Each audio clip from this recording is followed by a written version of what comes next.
Good afternoon friends, welcome back to my channel.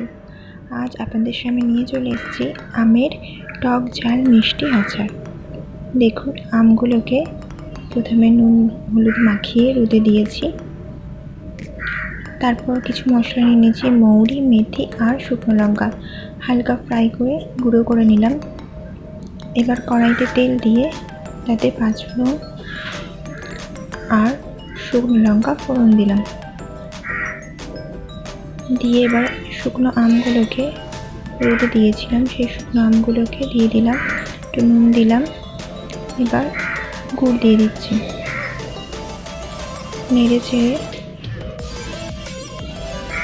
এবার ভাজা মশলা দেবো একটু পরে।